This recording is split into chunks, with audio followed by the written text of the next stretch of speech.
बरेली से अगली अहम खबर, जहां छात्रा के अपहरण के बाद हत्या का मामला सामने आया है। परिजनों ने छात्रा के साथ दरिंदगी का आरोप लगाया है।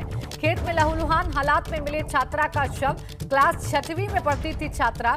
गुस्साए लोगों ने हंगामा कर दिया। शाही थाना क्षेत्र का ये पूरा मामला है।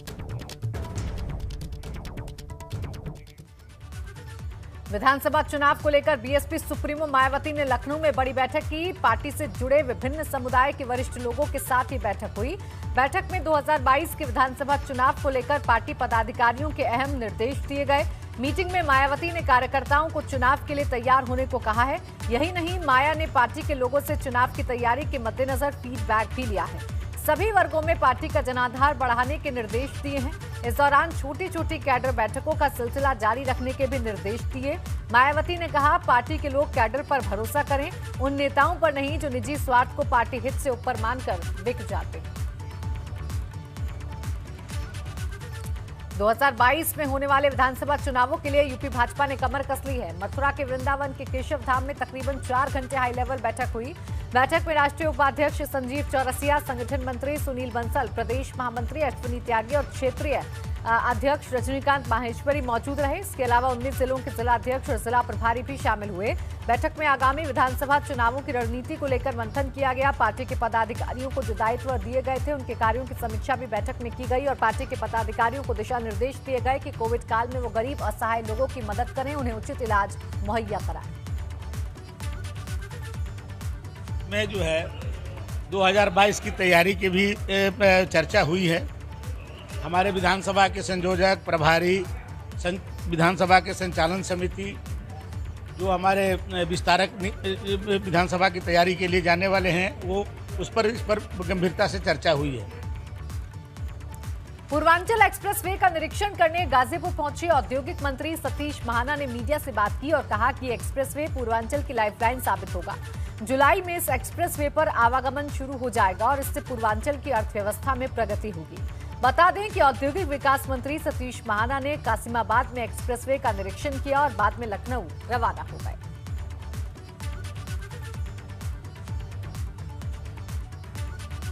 बात को कहते हुए प्रसन्नता है कि जो निर्धारित समय था उसके पहले बहुत सारे पैकेजेस ने अपना काम समाप्त कर दिया। मेन कैरेज वे लखनऊ से लेकर यहाँ तक 30 तारीख को हम लोग पूरा कर लेंगे। छोटे मोटे जो इश्यूज हैं, जो ये उन पर चलते रहेंगे, छोटे मोटे इश्यूज पर उनको भी प्रयास करेंगे कि हर हालत में मिड जुलाई तक वो भी एंड हो जाए और मिड जुलाई तक ये हैंड ओवर करने की स्थिति के अंतर्गत हों। मुझे इस बात को कहते हुए प्रसन्नता है कि एक लाइफ लाइन साबित होगी पूर्वांचल के लिए। बहुत सारी योजनाएं ज़मीन के ऊपर तो बन जाती थी लेकिन पूरी नहीं होती थी।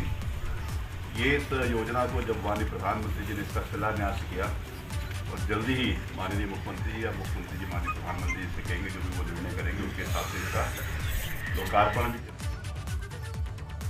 पूर्व केंद्रीय मंत्री और सुल्तानपुर सांसद मेनका गांधी जिले के 4 दिवसीय दौरे पर हैं। दौरे के तीसरे दिन वो कादीपुर पहुंची, जहां क्षेत्र के लोगों से मुलाकात की। मेनका गांधी ने कादीपुर सीएससी में लग रहे ऑक्सीजन प्लांट का भी निरीक्षण किया और जरूरी दिशा निर्देश दिए। कादीपुर में उन्होंने लोगों से वैक्सीन जरूर लगवाने की अपील की। हालांकि मेनका गांधी वैक्सीन लगवाने को लेकर जब लोगों से अपील कर रही थी, वहीं उन्हीं के सामने कोविड गाइडलाइंस की जमकर धज्जियां उड़ रही थी। सोशल डिस्टेंसिंग का पालन नहीं हुआ। हैरानी की बात ये रही कि ज्यादातर लोग बगैर मास्क के ही नजर आए।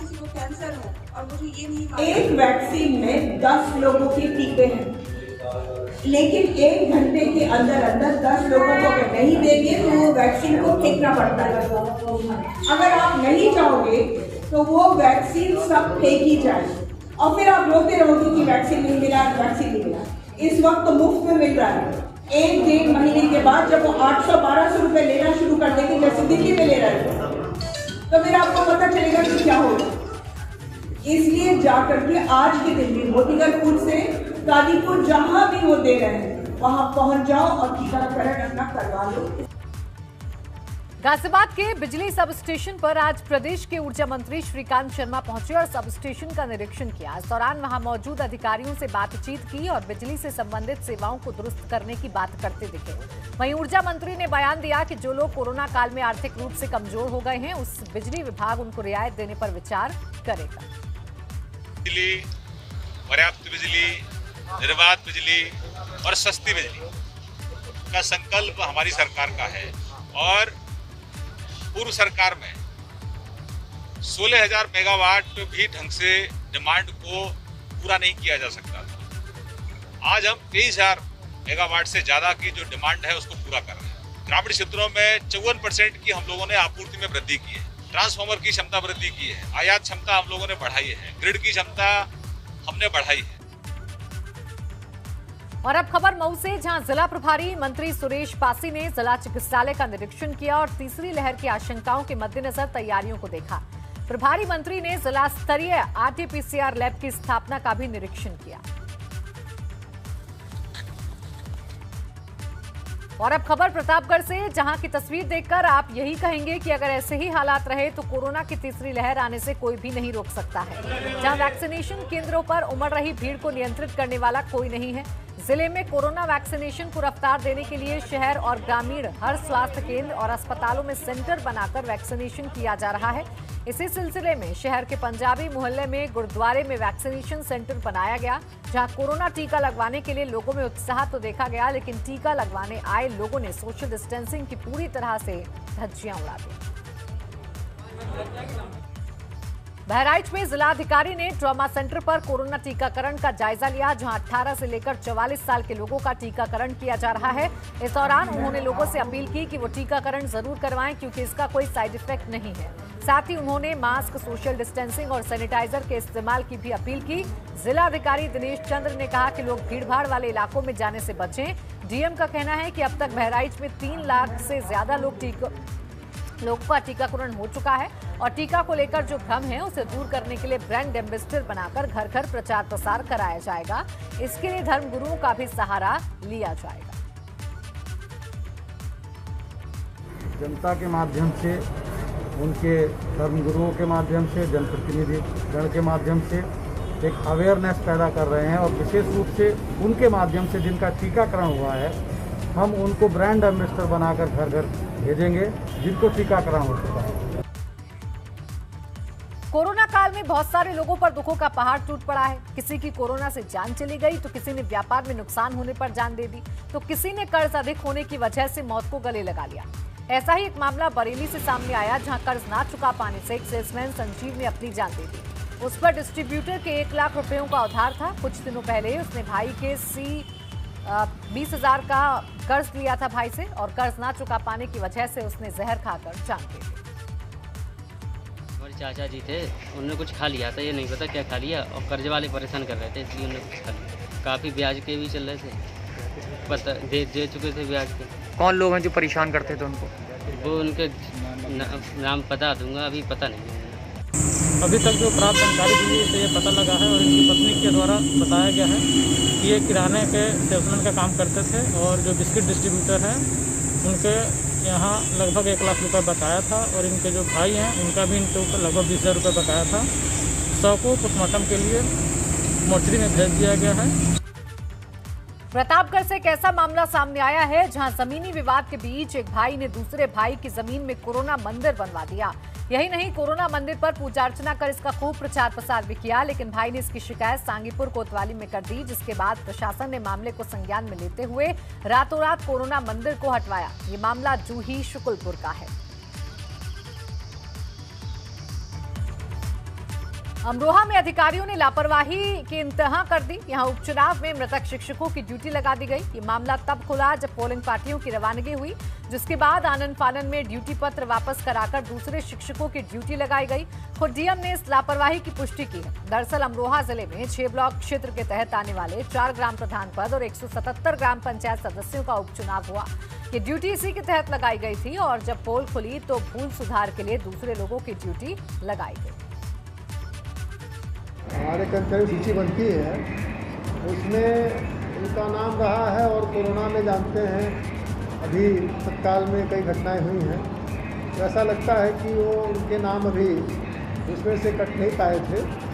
ऐसी त्रुटि हुई थी, उसको ठीक कर लिया गया है और उनके स्थान पे दूसरे लोग लगा के भेजा गया है, और भविष्य में इस बात का ध्यान रखेंगे लोग। अधिकारियों को मैंने बता भी दिया है।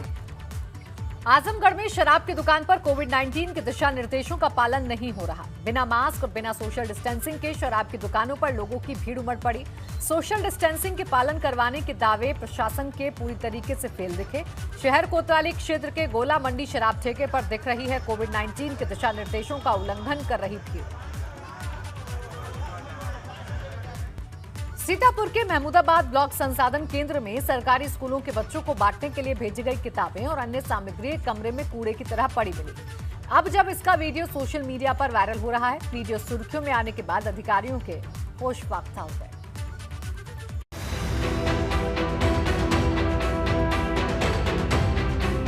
इन तस्वीरों को देखकर आप सोच रहे होंगे कि भला कूड़े की गंदी तस्वीर हम आपको क्यों दिखा रहे हैं। तो हम आपको बता दें कि ये तस्वीरें कूड़े की नहीं है, बल्कि जनता के पैसे से खरीदी गई वो किताबें हैं जो सर्व शिक्षा अभियान के तहत हर साल शासन की तरफ से स्कूली बच्चों को बांटने के लिए बीआरसी कार्यालयों में भेजी जाती है। और इन्हीं पुस्तकों के सहारे देश के नौनिहालों के भविष्य को संवारने की कवायद की जाती है। लेकिन ये किताबें सीतापुर के महमूदाबाद बीआरसी कार्यालय के एक कमरे में धूल में सनी हुई जमीन पर बेतरतीब पड़ी मिली। ये तस्वीरें जब सोशल मीडिया पर वायरल हुई तो अधिकारियों के होश उड़ गए और आनंद फानन में जिला बेसिक शिक्षा अधिकारी, एसडीएम और तहसीलदार बीआरसी कार्यालय पहुंचे और मामले की जांच शुरू की। बीएसए की माने तो अधिकतर किताबें विगत सत्रों 2017-18 और 2018-19 की हैं और इसके लिए खंड शिक्षा अधिकारी से जवाब मांगा गया है। इसमें ये बीआरसी का जो मैटर संज्ञान में आया था उसके उपरांत जो है हम स्वयं और जो उप जिलाधिकारी महोदय महमूदाबाद जांच करने के लिए हम लोग पहुंचे थे। तो जांच के उपरांत अभी हम लोग क्योंकि यहाँ जांच कर रहे हैं, उनका जो जवाब होगा स्पष्टीकरण जिस आधार पर वो देंगे उस हिसाब से अपनी हम जांच रिपोर्ट में शामिल करके जांच को पूरा करके प्रस्तुत करेंगे। तस्वीरें वायरल होने के बाद आला अधिकारी मामले की जांच में जुटे हैं, लेकिन ये जानना जरूरी है कि किन वजहों से संबंधित सत्र में बच्चों में इन किताबों को नहीं बांटा जा सका और बच्चों के भविष्य से खिलवाड़ करने वाले जिम्मेदार अधिकारी कौन है। क्योंकि न तो शासन को और न ही सरकारी योजनाओं के लिए सरकार को टैक्स देने वाली जनता को इन पुस्तकों के ऐसे हश्र की उम्मीद थी, लेकिन चंद अधिकारियों की घोर लापरवाही ने इन पुस्तकों को महज एक कूड़े की ढेर में तब्दील कर दिया और न जाने कितने बच्चों को पढ़ने लिखने के बुनियादी अधिकार से भी वंचित कर दिया। एबीपी गंगा के लिए सीतापुर से पंकज सिंह गौर की रिपोर्ट। अंबेडकर नगर में एआरटीओ चेकिंग से बचने के लिए तेज रफ्तार से भाग रहा एक ट्रेलर दुकान में घुस गया, जिसकी चपेट में आकर दुकान में बैठे एक शख्स की मौत हो गई, जबकि गंभीर रूप से घायल एक महिला का निजी अस्पताल में इलाज जारी है। इस घटना से नाराज स्थानीय लोगों ने एआरटीओ की गाड़ी को आग के हवाले कर दिया और चालक को मारा पीटा, जिससे उसको भी चोट आई। मौके पर पहुंचे डीएम और एसपी ने घटनास्थल का मुआयना किया। मृतक के परिजनों को आर्थिक सहायता देने और ट्रेलर के ड्राइवर पर हिट एंड रन का मुकदमा दर्ज करने का आदेश है। साहब हाईवे में चेकिंग कर रहे थे। हाईवे में चेकिंग करने के बाद एक ओवरलोडेड ट्रक पकड़ा गया है। ओवरलोडेड ट्रक को उन्होंने चालान किया है। चालान करने के बाद जब एआरटीओ साहब हाईवे में चढ़ के वापस आना की कोशिश कर रहे थे, उनका ट्रक वाले अपने गाड़ी में चढ़ के उसके बाद एआरटीओ साहब को मारने की कोशिश किया गाड़ी से। तो उसमें गाड़ी को बहुत ज़्यादा राइट में डैमेज हुई और एआरटीओ को ड्राइवर को भी चोट पहुँचाया है। और हम लोगों को सूचना मिलने के बाद मैं और कप्तान साहब मौके पर जाके मुआयना किया है। खबर गोंडा से है, जहां आज थाना छपिया क्षेत्र के कुसमी गांव में उस समय हड़कंप मच गया जब विशाल नाम के युवक ने गांव की एक लड़की पर ज्वलनशील पदार्थ डालकर जलाने की कोशिश की। जब आरोपी लड़की को जलाने में असफल रहा तो उसको चाकू से युवती के गले और हाथों पर जोरदार हमला कर दिया, जिससे युवती को गंभीर चोटें आई हैं। परिजनों को सूचना होने पर पीड़िता को आनंद फानन में सामुदायिक स्वास्थ्य केंद्र लेकर पहुंचे, जहां पर प्राथमिक उपचार के बाद उसको जिला अस्पताल में शिफ्ट कर दिया गया। पुलिस ने तहरीर के आधार पर मुकदमा दर्ज कर आरोपी की तलाश शुरू कर दी। विशाल यादव द्वारा जानलेवा हमला किया गया। मजरूबा को चोटें आई, उसे तुरंत सीएससी छपिया ले जाया गया, जहां से उसे जिला अस्पताल रेफर कर दिया गया है। उसका इलाज जिला अस्पताल पर जारी है, हालत स्थिर है। इस संबंध में थाना छपिया पर सुसंगत धाराओं पर अभियोग पंजीकृत कर लिया गया है। अभियुक्त की गिरफ्तारी के लिए टीमें रवाना कर दी गई हैं। अन्य विधिक कार्रवाई की जा रही है। बस्ती में सरयू नदी के किनारे बसे दर्जनों गांवों पर अस्तित्व का संकट पैदा हो गया है। यहां रिंग बांध के निर्माण का काम मुआवजे के विवाद को लेकर पिछले 15 सालों से अधूरा है और हर साल सैकड़ों ग्रामीण बाढ़ का दंश झेलने को मजबूर है।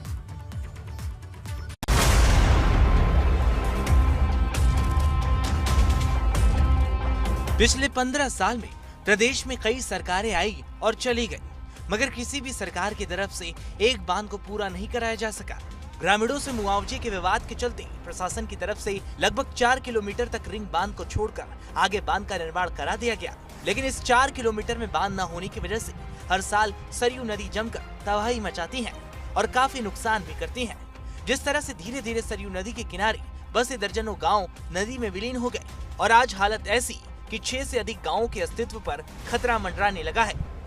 हमारा समस्या ही है बा, हमारे घर कट गए, गांव कट गए, हमें कहूँ रहे खबर नहीं है। कितना दिन हुआ? 5 साल हो गए। तो आज क्या मांग यहाँ कर रहे हैं? अब आज यह मांग कर रहे हैं, हमें कहूँ रहे खबर दिया, हमें जमीन दी। काफी लंबी लड़ाई लड़ने के बाद प्रशासन ने बिना अधिग्रहण के बांध का निर्माण तो शुरू कर दिया, लेकिन जमीनों का सर्किट रेट कम होने की वजह से ग्रामीण अपनी जमीन देने को तैयार नहीं है। ग्रामीणों का आरोप है कि बाढ़ खंड तटबंध विहीन गाँव को लेकर वादा खिलाफी कर रहा है, जिसके चलते ग्रामीण आमरण अनशन करने को मजबूर है। गांव के पीछे से बनाया जा रहा है, जिससे कल्याणपुर, भरतापुर, संदलपुर सहित अनेक गांव जो है बांध और नदी के बीच में छूट जा रहे हैं। फिर भी हमारा कहना है कि अन्य गांव सुरक्षित संरक्षित हों, बांध बनाइए, लेकिन इन गांवों के लिए रिंग बांध आप बना दीजिए। पहली चीज़, अगर आप अलाइनमेंट चेंज करके इन गाँव को नदी से सुरक्षा दे दीजिए तो बहुत अच्छी बात होगी, लेकिन अगर ऐसा आप नहीं कर सकते हैं तो इन गाँव की सुरक्षा के लिए आप रिंग बांध बना दीजिए। भूमिहीन हो चुके लोगों को आवास और भूमि उपलब्ध करा दीजिए। अभी तक यहाँ का काम ना लोगों को मुआवजा मिला और बिना बैनामा कराए ये लोग ज़बरदस्ती से बांध को बनवा रहे हैं। रणनीति होगी, जब मुआवजा सबके सापेक्ष हो जाएगा तभी काम हो पाएगा। वहीं बाढ़ खंड के अधिशासी अभियंता कहते हैं कि ग्रामीण गांव की सुरक्षा और सर्किल रेट बढ़ाने को लेकर धरना दे रहे हैं, लिहाजा गांव की सुरक्षा और जिला प्रशासन से सामंजस्य बैठाकर सर्किल रेट के मामले को भी निस्तारित किया जाएगा। जो भी ऊपर नीचे उसके समान करने के लिए कहा जा रहा है, तो ग्रामीणों को ये अवगत कराया गया है कि ये तटबंध बनने के उपरांत गांव और तटबंध की सुरक्षा है तो इस पर का निर्माण हो सकता है। बिना तटबंध के निर्माण किए इस पर या गांव की सुरक्षा किया जाना संभव नहीं है फिलहाल, परंतु फिर भी हम गांव की सुरक्षा के लिए भी काम कर रहे हैं और गांव वाले पूर्ण रूप से इस बात से सहमत भी हैं।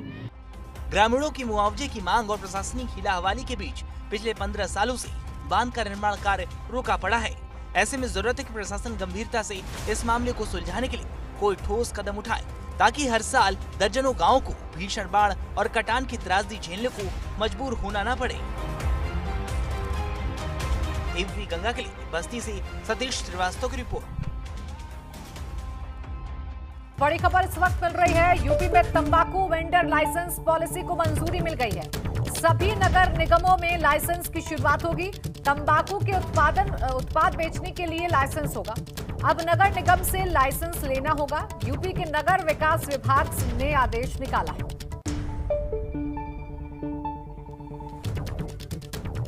मथुरा में वृंदावन पुलिस ने राधिका नाम की एक विदेशी महिला को गिरफ्तार किया है। उस पर आरोप है कि उसने सरकारी काम में बाधा डाली और महिला दारोगा के साथ मारपीट की है।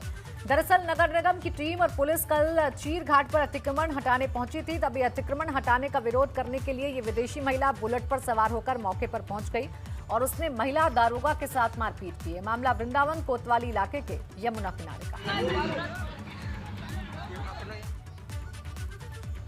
सरकार भले ही किसानों के हित के लिए कई योजनाएं ला रही है, लेकिन जब उन्हें लागू करने वाले अधिकारी ही इन योजनाओं में पलीता लगाने लगे तो जनता की परेशानी बढ़ जाती है।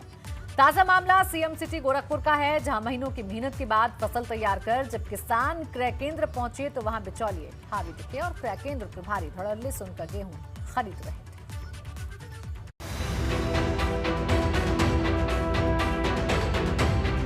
चौरी चौरा के ब्रह्मपुर ब्लॉक के नई बाजार गेहूं क्रय केंद्र में शनिवार को सुबह उस वक्त हड़कंप मच गया जब बिचौलियों से गेहूं खरीद की शिकायत के बाद एसडीएम ने दल बदल के साथ छापेमारी कर दी। बिचौलिए गेहूं से लदा हुआ 3 ट्रैक्टर छोड़कर मौके से फरार हो गए। एसडीएम ने जब केंद्र प्रभारी से इसके बारे में सर्विस रजिस्टर और अन्य दस्तावेजों की मांग की तो वो कोई भी रिकॉर्ड नहीं दिखा सके। इसके बाद टीम ने कार्रवाई करते हुए 400 क्विंटल गेहूं के साथ तीनों ट्रैक्टर को भी जब्त कर लिया। यहाँ पे जनता से कई दिनों से शिकायत मिल रही थी कि ये नई बाजार में जो केंद्र बना हुआ है इस पर किसानों की गेहूं खरीद नहीं हो रही है, बहुत सारे बिचौलियों की गेहूं खरीद की तौल हो रही है। यहाँ से कम 350 से 400 कुंटल अभी तो हमें मिले हैं। 3 ट्रैक्टर्स भी हैं, तो यहाँ पे कोई भी ऐसा डॉक्यूमेंट इनके पास मौजूद नहीं था जिसके आधार पर वेरीफाई किया जा सके कि किस किसान की खरीदारी की जा रही है। बताया जा रहा है कि चौरी चौरा तहसील क्षेत्र में ब्रह्मपुर और सरदारनगर ब्लॉक में दर्जनों आढ़तियों ने अपनी सेंधमारी कर रखी है, जिससे किसान परेशान थे और वो क्रय केंद्र पर अपना गेहूं नहीं बेच पा रहे थे। इसलिए किसानों ने अधिकारियों से फरियाद की थी, जिसके बाद एसडीएम ने दल बदल के साथ छापेमारी कर बिचौलियों पर बड़ी कार्रवाई की। एबीपी गंगा के लिए गोरखपुर से नीरज श्रीवास्तव की रिपोर्ट।